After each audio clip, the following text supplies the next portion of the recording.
নমস্কার বন্ধুরা, পঞ্চব্যঞ্জন হেসেলে সবাইকে স্বাগত।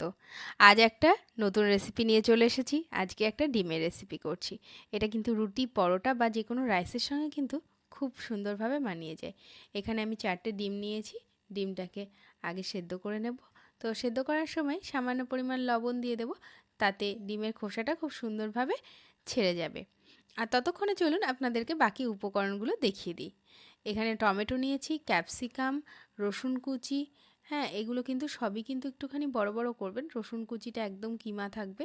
এখানে একটু আদা ঘষে নিয়েছি, লঙ্কা চেরা রয়েছে, পেঁয়াজ, আর এখানে আদা, জিরে, ধনে বাটা, আর এখানে রয়েছে টমেটো সস, আর এখানে রেড চিলি সস আর সোয়া সসটাও কিন্তু অ্যাড করব আমি। এবার একটা মিক্সিং বোল নিয়ে নিয়েছি। বোলের মধ্যে একটুখানি জিরে আদা বাটাটা নিলাম, আর একটু রসুন কুচি দেব। এই রসুন কুচিটা ডিমের সঙ্গে যখন পড়বে মুখে, তখন কিন্তু খুব সুন্দর লাগবে। এবার এর মধ্যে আমি দিয়ে দিচ্ছি 3 চামচ কর্নফ্লাওয়ার। 3 চামচ কর্নফ্লাওয়ার দেবো, আর 2 চামচ ময়দা দেবো। দিয়ে একটা বেশ ভালো করে একটা ব্যাটার তৈরি করে রাখবো। এই ব্যাটারের মধ্যেই ডিমটাকে সেদ্ধ হলে ডিমগুলোকে আমরা 4 ফালি করে কেটে নেব। তো এটাকে মিক্সড করে নিচ্ছি। আর একটা জিনিস বন্ধুরা, এখানে কিন্তু একটুখানি লবণও অ্যাড করেছিলাম, সেটা আপনাদেরকে দেখানো হয়নি, তার জন্য আগেই সরি চাইছি। তো এবার জল দিয়ে একটা ব্যাটার তৈরি করে নিচ্ছি। ব্যাটারটা না ঘন, না একেবারে পাতলা, এরকম হবে। তবে বন্ধুরা, এখানে আরেকটা কথা বলে রাখি, যে যারা কোটিংটা ভালোবাসেন, বেশ পছন্দ করেন, তারা ঠিক এই পর্যায়ে কিন্তু থামিয়ে দেবেন। আর যারা আরেকটু পাতলা পছন্দ করেন, তারা একটু পাতলা করে নেবেন। তারপরে এখানে তেলটাকেও কিন্তু গরম করে রেখেছিলাম। ডিমগুলো কেটে এই ব্যাটারের মধ্যে চুবিয়ে দিয়েছি। এবার এগুলোকে এরকমভাবে তেলের মধ্যে ছেড়ে ছেড়ে ভেজে নিতে হবে। ভাজাটাও কিন্তু খুব বেশি এখানে আমি ভাজবো না, কারণ খুব বেশি ভাজলে ডিমের যে সাদা রঙটা, সেই রঙটা কিন্তু নষ্ট হয়ে যাবে, আর তাহলে কিন্তু দেখতে ভালো লাগবে না। হ্যাঁ, আপনারা যদি একটু মানে কড়া ভাজা পছন্দ করেন, সেক্ষেত্রে একটু কড়া ভেজে নেবেন। এবার এরকমভাবে উল্টে পাল্টে ডিমগুলোকে ভেজে তুলে নেব। আর এগুলোকে তুলে নেওয়ার পরে বাকি ডিমগুলোও কিন্তু ঠিক একই প্রসেসে কিন্তু ভেজে তুলে রাখবো। এই রেসিপিটা কিন্তু যেমন ঝটপট হয়ে যায়, আর তেমনি কিন্তু সুস্বাদুও হয়। আর একঘেয়েমি ডিম থেকে একটা অন্যরকম কিন্তু স্বাদও পাওয়া যায়। অনেক সময় বাচ্চারা একটু চিলি চিকেন বা চিলি ফিশ বা চিলি এগ এগুলোর বায়না কিন্তু করেই থাকে।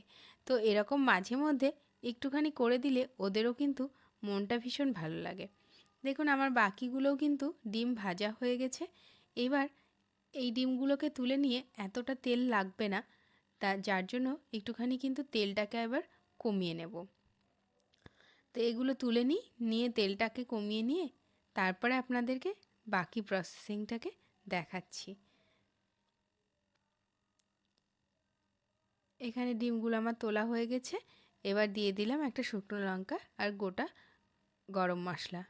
তারপরেই দিয়ে দেব এখানে, এটার যে একটা সুগন্ধ বেরিয়ে আসবে, তখন দিয়ে দিচ্ছি রসুনের কিমাটা।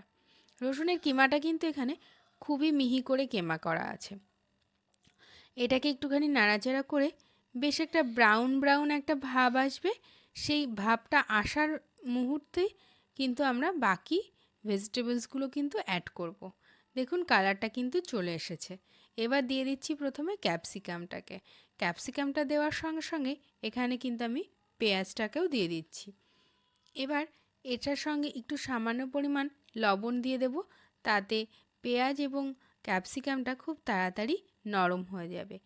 আর এখানে যে টমেটোটা ব্যবহার করা হচ্ছে বন্ধুরা, টমেটোটা যদি নরম হয়, সেক্ষেত্রে কিন্তু মানে একটু দেরি করে দেবেন। আর এখানে যে টমেটোটা আমি ব্যবহার করছি, সেই টমেটোটা কিন্তু একটু শক্ত, তাই একটু তাড়াতাড়ি দিয়ে দিচ্ছি। সেজন্য দেখুন, এখন কিন্তু পেঁয়াজ এবং ক্যাপসিকামের রঙটা কিন্তু একেবারে একই রকমই রয়েছে, পরিবর্তন হয়নি।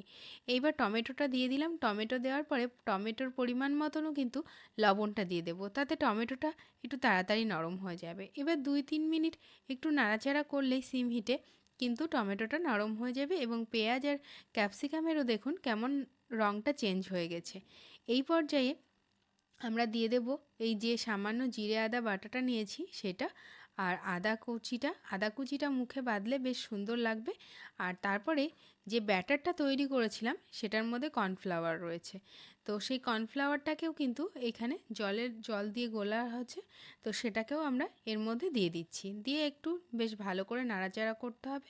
করার পরে বাকি জলটাকেও কিন্তু এর মধ্যে দিয়ে দেবো, কারণ যেহেতু এরপরে সসগুলো পড়বে, মানে জলটা কিন্তু অটোমেটিক্যালি গাঢ় হয়ে যাবে। তো এবার একটুখানি ফুটে উঠুক, তারপরে আমরা এই 3টে সসকে একসঙ্গে মিক্সড করে এর মধ্যে অ্যাড করে দেব।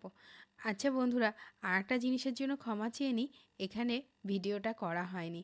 এখানে যে 3টে সসকে একসঙ্গে মিক্সড করে কিন্তু আমার দেওয়া হয়ে গেছিলো।